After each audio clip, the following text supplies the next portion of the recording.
ಪ್ರತಾಪ್ ಸಿಂಹ ಅವರು ಇವತ್ತೊಂದು ಸ್ಟೇಟ್ಮೆಂಟ್ ಕೊಟ್ಟಿದ್ದಾರೆ ಸರ್. ಮೈಸೂರಲ್ಲಿ ಏನಿದೆ ನಿಮ್ ಮಗನನ್ನ ಕಣಕ್ಕಿಳಿಸಿದ್ರೆ ಅಲ್ಲಿ ಮುಖ್ಯಮಂತ್ರಿ ಸನ್ ಆಫ್ ಪತ್ರಕರ್ತರ ಅನ್ನೋ ಫೈಟ್ ನೀಡುತ್ತೆ, ಹಾಗಾಗಿ ಓಪನ್ ಚಾಲೆಂಜ್ ಕೊಟ್ಟಿದ್ದಾರೆ, ಸ್ವಾಗತ ಮಾಡ್ತೀವಿ ಅಂತ ಹೇಳಿದ್ದಾರೆ ಸರ್. ಏನು ಓಪನ್ ಚಾಲೆಂಜ್? ನಿಮ್ ಮಗನ್ ಕಣಕ್ಕಿಳಿಸಿದ್ರೆ ನಾವು ಫೈಟ್ ಮಾಡ್ತೀನಿ ಅಂತ ಹೇಳಿದ್ದಾರೆ ಸರ್. ಕಣಕ್ಕಿಳಿಸಿದ್ರೆ ಅಂತ ನೀನೇ ಇಳಿಸಾಗಿದ್ಯಾ? ಪ್ರತಾಪ್ ಸಿಂಹ ಅವರು ಪ್ರತಾಪ್ ಸಿಂಹ ಏನಾದ್ರು ಹೇಳಿ ಅವನಿಗೆ ಹೆದರಿಕೆ ಶುರುವಾಗ್ಬಿಟ್ಟದೆ ಸೋಲ್ತೀನಿ ಅಂತ. ಅದರಿಂದ ಏನೇನೋ ಚಡ್ಪಡಿಸ್ತಾ ಇದ್ದಾನೆ. ನಾವು ಯತೀಂದ್ರ ನಿಲ್ಲಿಸ್ತೀವಿ ಅಂತಾಗ್ಲಿ ನಾನಾಗ್ಲಿ ಯತೀಂದ್ರ ಆಗ್ಲಿ ಹೇಳಿಲ್ಲ ಅಲ್ವಾ? ಹೇಳಿದೀವ? ಸುಮ್ನೆ ಊಹಾಪೋಹಗಳಿವು ಅಷ್ಟೇ. ಯತೀಂದ್ರ ನಿಂತ್ಕೋತೀನಿ ಅಂತಲೂ ಹೇಳಿಲ್ಲ, ನಾನು ಯತೀಂದ್ರನವ್ರನ್ನ ನಿಲ್ಲಿಸ್ತೀನಿ ಅಂತಲೂ ಕೂಡ ಹೇಳಿಲ್ಲ. ಅಲ್ಲಿ ನಾವು ಇನ್ನೂ ಕೂಡ ಈಗ ಬೈತಿ ಸುರೇಶ್ ನಮ್ಮ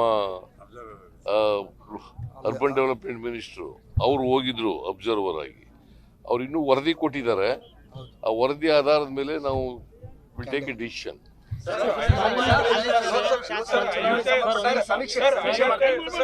ಒಬ್ರು ಮಾತಾಡ್ರಿ.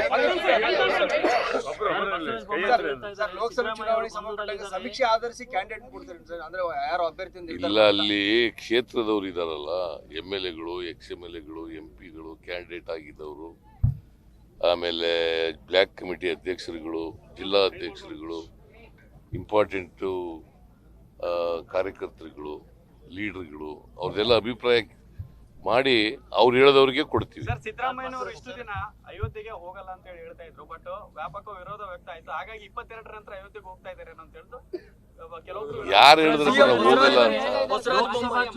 ನಾವು ಹೋಗಲ್ಲ ಅಂತ ಯಾರು ಹೇಳಿದವರು? ಎಲ್ಲಿ ಹೇಳಿದ್ದೆ ನಾನು? ಅಲ್ಲಪ್ಪ, ನೀನ್ BJP ಅವ್ರು ಹೇಳ್ದದ್ ನೀ ಹೇಳ್ಕ ಬರಕ್ಕೆ ನೀನೇ ಆಗ್ಬೇಕಾ? BJP ಅವರು ಅವ್ರು ರಾಜಕೀಯ ಮಾಡ್ತಾ ಇದ್ದಾರೆ. ಅಯೋಧ್ಯದಲ್ಲಿ ಶ್ರೀರಾಮಚಂದ್ರನ ಪ್ರತಿಮೆ ಪ್ರತಿಷ್ಠಾಪನೆ ಮಾಡಲಿಕ್ಕೆ ನಮ್ದೇನು ವಿರೋಧ ಇಲ್ಲ. ಆದರೆ ರಾಜಕೀಯ ಮಾಡಬಾರ್ದು. 22ನೇ ತಾರೀಕು ರಾಜಕೀಯ ಮಾಡಕ್ಕೆ ಹೊರಟಿದ್ದಾರೆ. ರಾಜಕೀಯವಾಗಿ ಆ ಸಭೆನ, ಆ ಉದ್ಘಾಟನಾ ಸಭೆನ ಬಳಸ್ಕೊಳ್ಳಿಕ್ಕೆ ಮಾಡಿದ್ದಾರೆ. ಅದನ್ನು ವಿರೋಧ ಮಾಡ್ತೀವೋ ಹೊರತು ನಾವು ಶ್ರೀರಾಮಚಂದ್ರನಾಗಲಿ ಶ್ರೀರಾಮ ಮಂದಿರ ಆಗಲಿ ಯಾವುದನ್ನು ವಿರೋಧ ಮಾಡಿಲ್ಲ. ನಾನು ಎಲ್ಲೂ ಕೂಡ ಅಯೋಧ್ಯೆಗೆ ಹೋಗ್ತೀನಿ ಅಂತಾಗ್ಲಿ ಹೋಗಲ್ಲ ಅಂತ ಆಗ್ಲಿ ಹೇಳಿಲ್ಲ. ಯಾಳಪ್ಪ ಹೇಳಿದ್ದೀನಿ ಎಲ್ಲಾದ್ರು? ನೀವೇ ಎಲ್ಲರೂ ಹುಟ್ಟಿಸ್ಕೊಂಡು ಕೇಳಿದ್ರೆ ಏನ್ ಮಾಡ್ಬೇಕು? ಕೇಳಯ್ಯ, ಆಗ್ಲಿ ಇದು ಕೇಳ್ಬಿಟ್ಟು ಆಲೇ ಜಂಪ್ ಮಾಡ್ಬಿಟ್ಟೆ ನೀನು ಅಲ್ಲಿಗೆ. ಕಲ್ಯಾಣ ಕರ್ನಾಟಕ 5,000 ಕೋಟಿ ಅನೌನ್ಸ್ ಮಾಡಿದ್ರೆ ಬಜೆಟ್ ನಲ್ಲಿ, ಬಟ್ ಇಲ್ಲಿವರೆಗೆ ಕೇವಲ 750 ಕೋಟಿ ಮಾತ್ರ ಕ್ರಿಯೋಜನೆ ಕೊಟ್ಟಿದ್ದಾರೆ. ಈಗ ಏನಾಯ್ತು, ಕಾನೂನಿನಲ್ಲಿ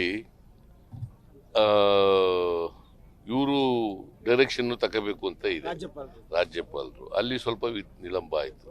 ನಾವು ಅಧಿಕಾರಕ್ಕೆ ಬಜೆಟ್ ಮಂಡಿಸಿದ್ದು ನಾವು ಜುಲೈ ತಿಂಗಳಲ್ಲಿ, ಆಗಸ್ಟಿಂದ ಅದು ಜಾರಿಗೆ ಬಂತು.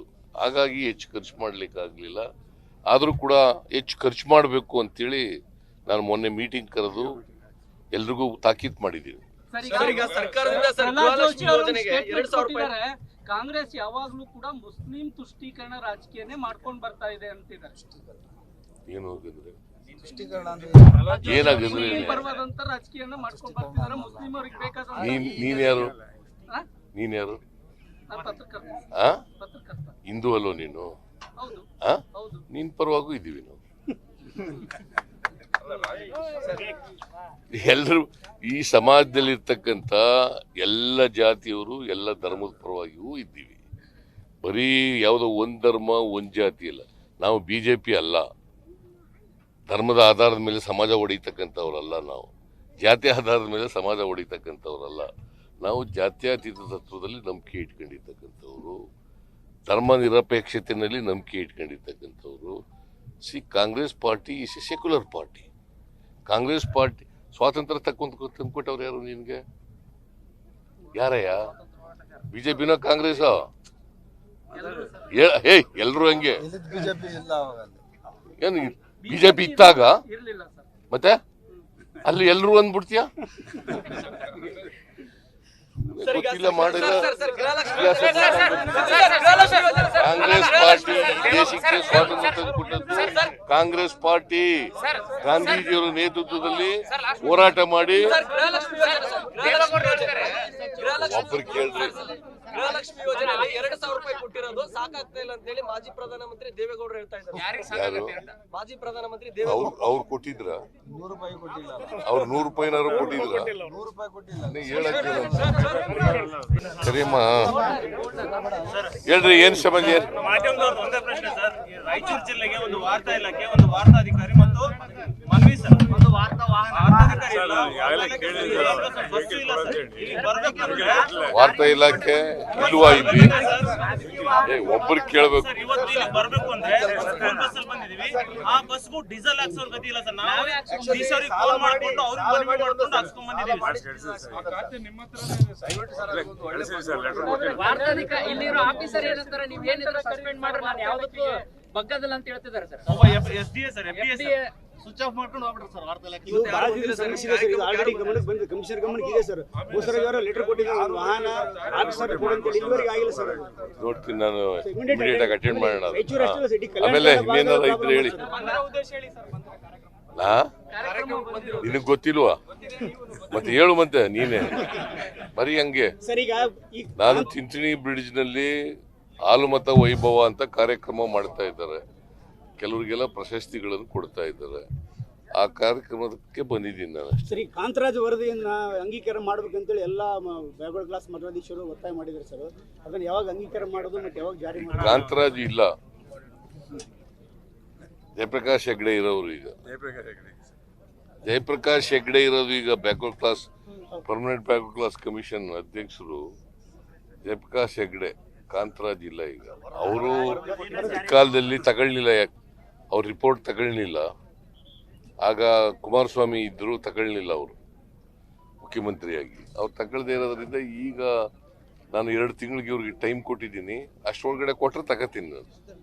ಲೋಕಸಭಾ ಚುನಾವಣೆ ಸಂಬಂಧಪಟ್ಟಂತೆ ಮೈಸೂರು ಲೋಕಸಭೆ ಕ್ಷೇತ್ರದಿಂದ ವಿಜೇಂದ್ರ ಅವ್ರನ್ನ ಕಣಕ್ಕಿಳಿಸ್ತೀರಿ ಅನ್ನುವಂಥದ್ದು ಚರ್ಚೆ ನಡೀತಾ ಇದೆ.